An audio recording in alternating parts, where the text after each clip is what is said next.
ভাইজান কি কাউকে খুঁজতে চাইছে? জি, আপনি বুঝলেন কি করে? চোখ দেখে এখন কথা কই ভাইজান? জি বলেন। যেই মেয়ে গো পাখির নাম তার হারায় গেলে আর ফিরে আসে না। জিজ্ঞেস করো না কে কল দিয়েছে। তুমি একদম চুপ থাকো। দুনিয়ার এমন কোনো শক্তি নাই যেই পানি তো নাই তাহলে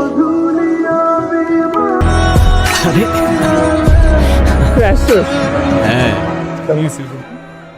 এই তো আলহামদুলিল্লাহ। তোরা কেমন আছিস? আমি জানতাম আমি তোমাকে খুঁজে। সে কোন মায়া আমাকে টেনে হিচড়ে আবারও এখানে নিয়ে আসলো। কিভাবে বোঝাবো তোদের কেন এসেছি, কিসের টানে? সেই উত্তর হয়তো আমার কাছেও ঠিক নেই। শুধু মনে হলো শিকড়টা বোধ হয় এখানেই রয়ে গেছে। ভাই, কতক্ষণ তোমার চাঁদ মুখখানা দেখি না, একটু বাইরে আসো। মানিজ্জত আছে, বউকে বাপের বাড়ি চলে যাইতে বলে, পচা মাছ নিয়ে আসে বউকে খাওয়ানোর জন্য। তার আবার মানিজ্জত, তার তখন মনে থাকে না যে তার মানিজ্জত আছে। আর কি স্পেশালিস্ট আপনি স্পেশাল গেস্ট? আরে না না ভাবি, আমি রায়ান। স্পেশাল কোনো গেস্ট না, ওদের বন্ধু। ও আচ্ছা। পচা মাছ কেনার জন্য আর বাজারের জন্য বকাবকি করছেন।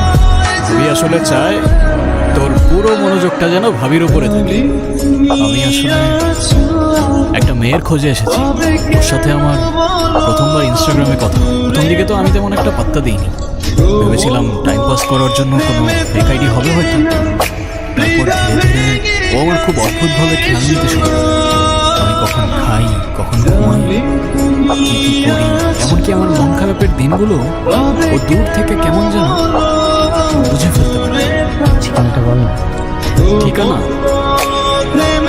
ঠিকানা তো জানি না, সেটাই তো খুঁজে বের করতে হবে। না, ওর প্রোফাইলে সবসময় একটা নদীর পাড়ের ছবি দেওয়া থাকে। তবে হ্যাঁ, ছবিটা যে ওর তোলা সেটা আমি বুঝতে পেরেছি। ছবিটা যে তুলেছে সেটাও তুই বুঝে ফেলেছিস? কিন্তু আমাকে ছেড়ে দিবি। আর হ্যাঁ, ওর অ্যাকাউন্টের নাম হচ্ছে অচিনপুরের কন্যা। অচিনপুরের কন্যা? এই কন্যা দেখে তুই বুঝে গেলি ওটা মেয়ে? কেমন হবে না হবে তুই এটা কিভাবে বুঝলি? একটা আনন কখনো চোখে দেখিস না, ভালো করে কথা বলিস। আচ্ছা, এখন তুই মেয়েটাকে কিভাবে খুঁজবি বলতো? তাহলে চল এখনই বের হয়ে ওকে খুঁজতে শুরু করি। কিন্তু যাবো কোথায়? কোথায় যাব? অচিনপুর। 3 দিন ধরে খুঁজে যাচ্ছি। রাত থেকে দিন, দিন থেকে রাত হয়েই যাচ্ছে।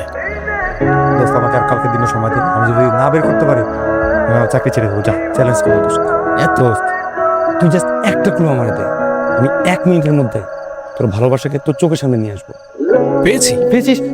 দোস্ত চল চল এখন গাড়ি। আরে দাঁড়া, ও ঠিকানা না। তাহলে ওর একটা ফ্রেন্ড আছে, নাম নাম রেহানা। পলিটেকনিক্যাল কলেজে পড়ে, 2nd ইয়ার। দোস্ত কোন পলিটেকনিক্যাল কলেজ নাম বলেছে? তা তো জানি না। দোস্ত তুই যে ভয় ভয় অ্যাডভেঞ্চার শুরু করেছিস তাতে সিন্দাবাদ তোকে ফেল মারবে। এই, তুই তো এডুকেশন মিনিস্ট্রিতে আছিস না? তাহলে তুই একটা লিস্ট বের কর 2nd ইয়ারের, সেখান থেকে আমরা রেহানাকে খুঁজে বের করতে পারি, রাইট? সেই কাজ কিন্তু ফোন পর্যন্ত করবো। তো কর না, চল আমরা খুঁজে বের করি এখন। এই, তুই কি শিওর ও এই কলেজেই পড়ে? আমি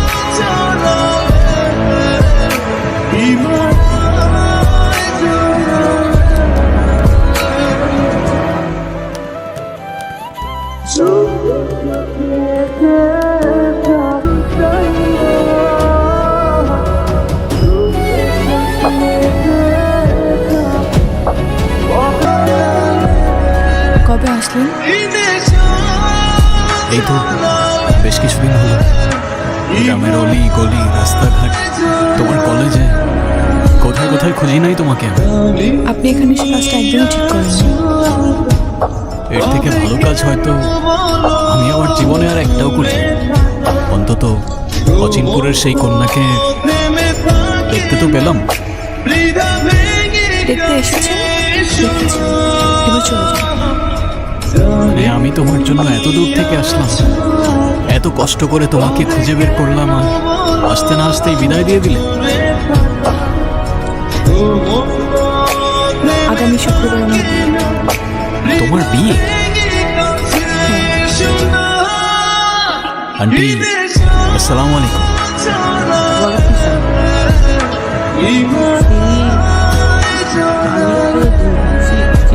মা, ও হচ্ছে আমার কলেজের ফ্রেন্ড, ইতালিতে থাকে। এখানে আসছিল রিলেটিভের বাসায়, তো উনি বাসায় নেই, এই জন্য আমাদের বাসায় একদিন থাকবে।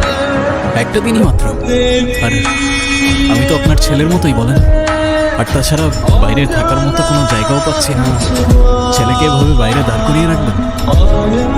মা কোথায় গেলেন? এখন কি নিয়ে আসছি? ইলিশ মাছ। বাজারটা করা কি খুব দরকার ছিল?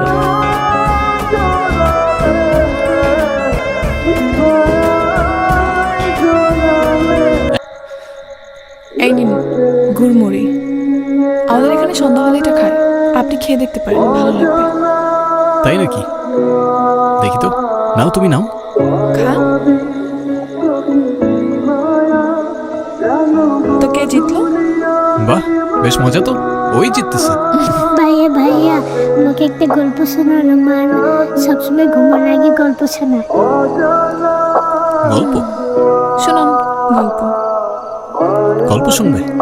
এক দূর দেশে তো শেষমেশ করলো কি, রাজকুমার রাজকুমারীর দেশে চলে আসলো। এসেও খুঁজে পাচ্ছে না, সারা দিন রাত খুঁজতে খুঁজতে খুঁজতে খুঁজতে অবশেষে রাজকুমারীকে খুঁজে পেল। কিন্তু তারপর কি হলো? দেখতে পেল রাজকুমারীর একটা দুষ্টু দৈত্যের সাথে বিয়ে ঠিক হয়ে গেছে। তারপর আর কি, তারপর রাজকুমার চলে যাওয়ার সিদ্ধান্ত নিল। কিন্তু রাজকুমার কোথায় যাবে? পাহাড়ে যাবে, না বনে যাবে, না নদীতে গিয়ে নৌকায় হাল ছেড়ে বসে থাকবে? পার হতে আর 10 ঘন্টা বাকি। সময়গুলো খুব তাড়াতাড়ি চলে যাচ্ছে, তাই না?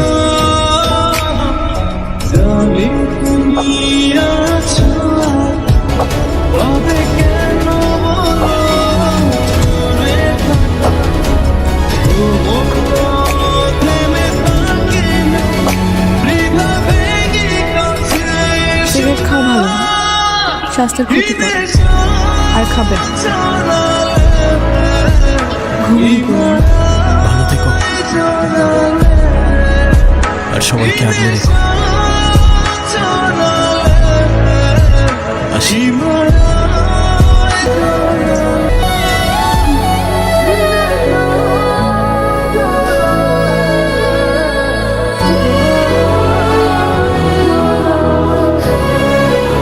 এই কি সমস্যা আপনার? মানে কি আপনি আমাকে বিয়ে করবেন দেখে যখন তখন আমাদের বাড়িতে আসবেন কেন? এই যে তোমার বাপ, এর কাছে আমি টাকা পাইতাম, টাকা বুঝাই দিছে, টাকা যখন পাইয়া গেছে এখন আর তোমাদের সাথে কোনো সম্পর্ক নাই।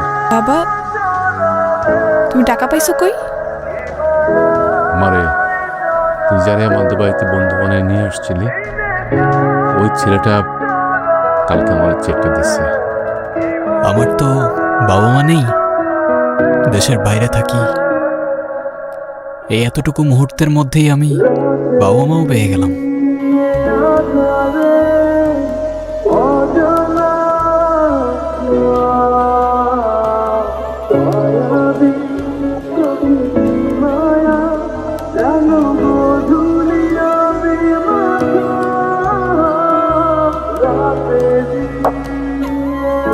তুমি তুমি এখানে? চলে যদি যাবেন তাহলে ফিরে কেন এসেছিলেন? আমার মুক্তির দাম দিয়ে নিজেই চলে যেতে চাচ্ছেন? টাকার বিনিময়ে হয়তো মুক্তি পাওয়া যায়, কিন্তু অধিকার কি পাওয়া যায় মায়া? আমি চেয়েছিলাম তুমি তোমার আকাশটা ফেরত, যেন সেই আকাশে আর কালো কোনো অন্ধকার না থাকে। এক পশলা বৃষ্টির মতো করে আসলে মায়াই জমে। এখন আবার চলেও যাচ্ছেন, কিন্তু আপনি একবারও ভাবলেন না আপনি চলে গেলে হয়তো আমার আকাশটা আলোকিত হবে না, বরং মেঘে ঢেকে যাবে। মায়া, মায়া তো বড় অদ্ভুত জিনিস, কি দিয়ে পরিমাপ করব জানি না, তবে সেটা একতরফা হলে যত্ন করে রাখাটাই ভালো। তাচ্ছিল্য করে তো আর উড়িয়ে দিতে পারি না, তাই না?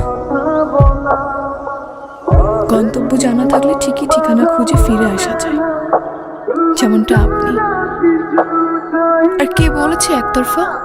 ভালোবেসেছি, হয়তো প্রকাশ করতে পারেনি, তবে অনুভব করতে পেরেছেন বলেই তো আপনি ফিরে এসেছেন। হ্যাঁ, কারণ সময়ের সাঁকোটা আমাদের চাইলেও পার হতে হয়, আবার না চাইলে। আমি শুনেছিলাম প্রত্যেকটা গল্পের শুরু থাকলে নাকি তার শেষও থাকে। তবে চলো, এবার আর টেক্সটে না, জীবন দিয়ে জীবনের গল্প। তা এখন কি এখানে বুদ্ধর মতো দাঁড়িয়ে থাকবেন নাকি সামনে এগোবেন?